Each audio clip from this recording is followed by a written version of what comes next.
Good morning. Good morning. This is Pastor Jim Cymbala, and we're reading through the book of 1 John.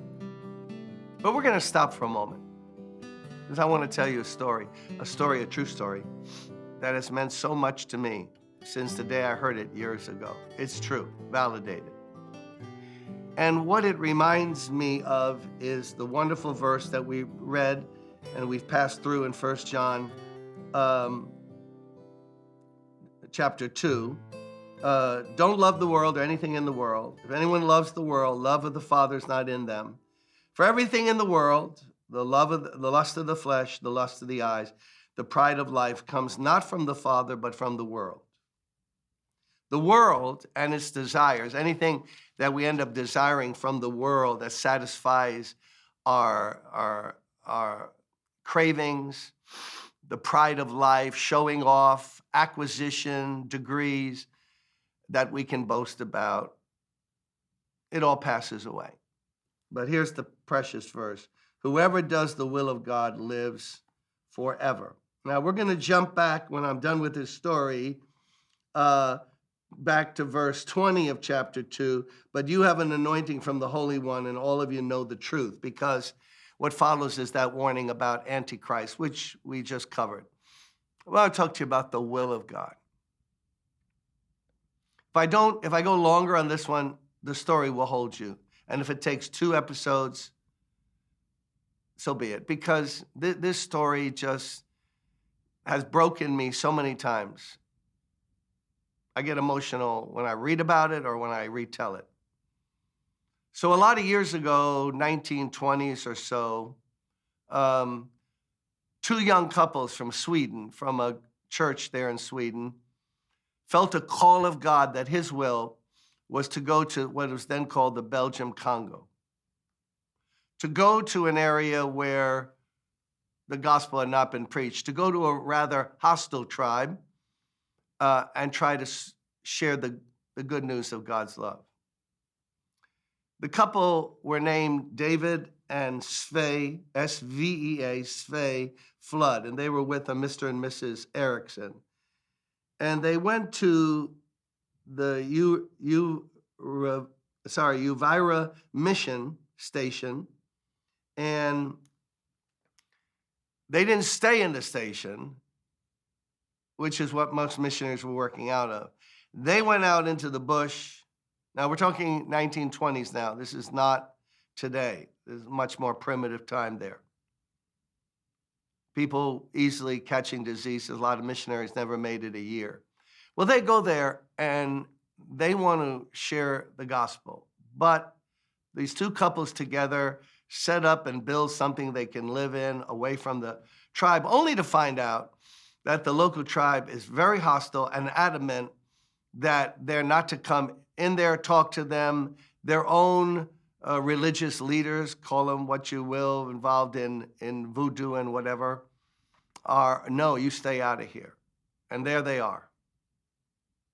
Left Sweden, left comfort, and now they're in Nowheresville in the Belgium Congo. And the couple, the Ericksons, who were with the Floods, Mr. and Mrs. Flood, they go, we can't take this. There's no purpose for this. We can't take it. No, David and Svea Flood, God sent us here. I know, but there's no contact with the tribe. You got this one young boy from the tribe who comes out every other day and helps us to get eggs and butter, eggs and milk. And there's nothing. And you're trying to teach him English, Mrs. Flood, but we're going nowhere.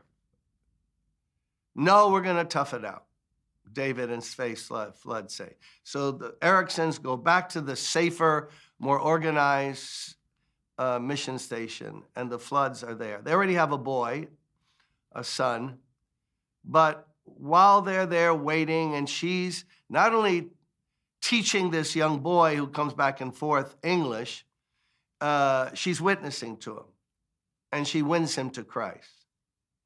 That's their fruit. And finally, as they tough it out, imagine all the voices that said, forget God's will. Run for the hills. Run for the hills. They're toughing it out. She gets pregnant, and they give birth to a little girl who ends up being called Aggie.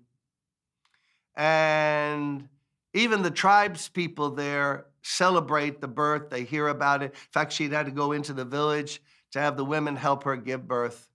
But they don't want to know about this message of Jesus.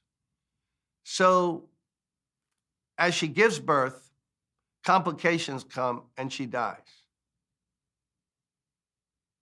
So now David Flood is there and snaps.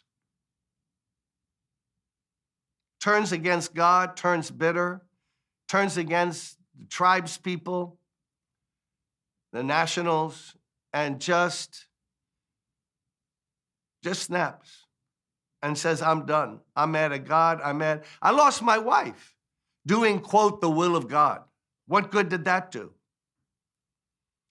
And he decides he can stay with his son, but keep his son, but they head back to the mission, and he sees the Ericksons there in the main mission, and he says, do me a favor. I'm done. No, you're not done, David. No, I don't mention God. Don't mention anything. I'm heading back to Sweden. I do not want to know about missionary work and the will of God.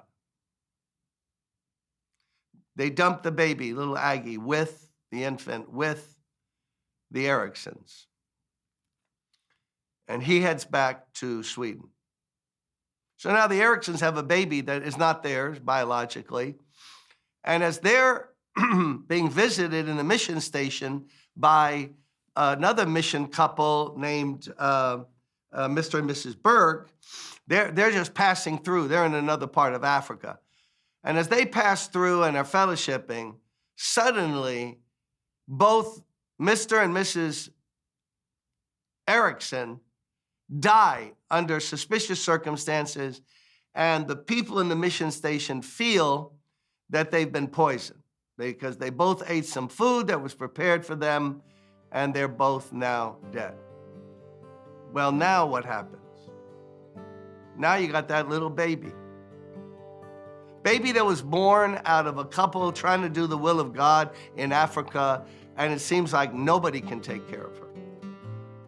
But the Bergs get a hold, take her, and now they stay for a while in Africa with the child, and now they realize their time is up in Africa. They're going back to America, but they can't leave. That's trafficking. They can't leave with a baby that's not their own. So they fight through 1,000 barriers and hoops that they had to jump through, and they finally get the father in Sweden to sign, the baby is yours, and a document is made. So they now have the baby, they adopt the child, and they head to America. Boy, you just hear that story and you go, what's the sense of singing, where he leads me, I will follow? More of it tomorrow, though. Stay with me. You'll not only be blessed, you're going to share this with others. God bless you. See you tomorrow.